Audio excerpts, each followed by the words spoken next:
Okay, match each statement in the left column with the algebraic property of equality that it exemplifies. If you do not have this, it is back in the Unit A or Tab A, and it is a big red box because postulates and theorems are in red boxes. So I would highly recommend you write them down or come up with ways to remember them. I'm going to do this by how I would just break down a problem by looking at it. So if A equals B, then A plus C equals B plus C. So I'm asking myself, okay, well in the first statement, what is it saying? So in this first one, it's saying that A and B have the same value because they're equal to each other.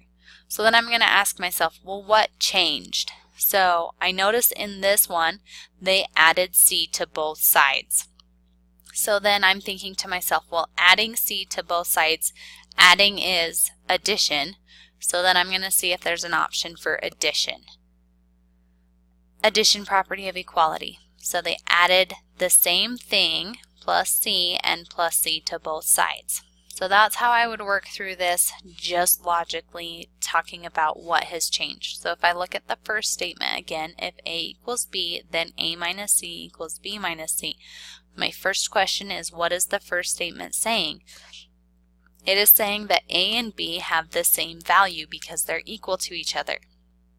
My next question is what changed? And if we look, we have that there is a subtract C on the left-hand side and a subtract C on the right-hand side, and I'm going to ask myself, okay, are they subtracting the same thing?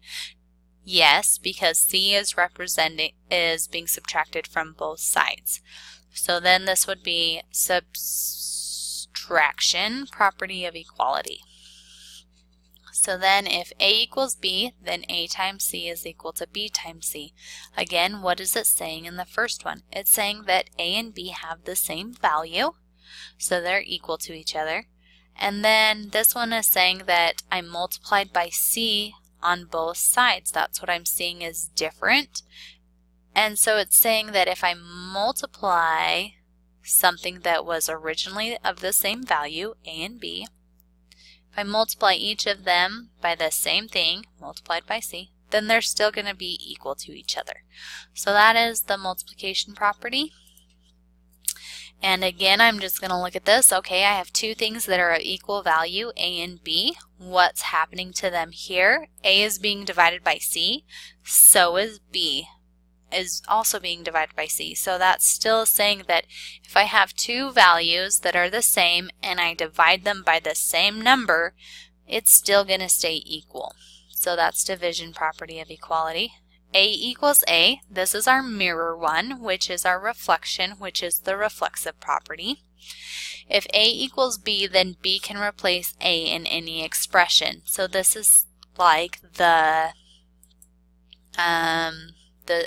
example where A plus B plus is equal to C, and if A equals 4, then it's saying that this 4 can replace my value for A in any expression. So that is true, and it's the substitution property. So if A equals B and B equals C, then A equals C. Okay, I'm asking myself, do I have a link in the first statement compared to the second statement? Yes, I have B here and I have B here. It is equal to each other, so I can connect the first one to the last one, and I can jump to the end so that it's saying that is the transitive property of equality.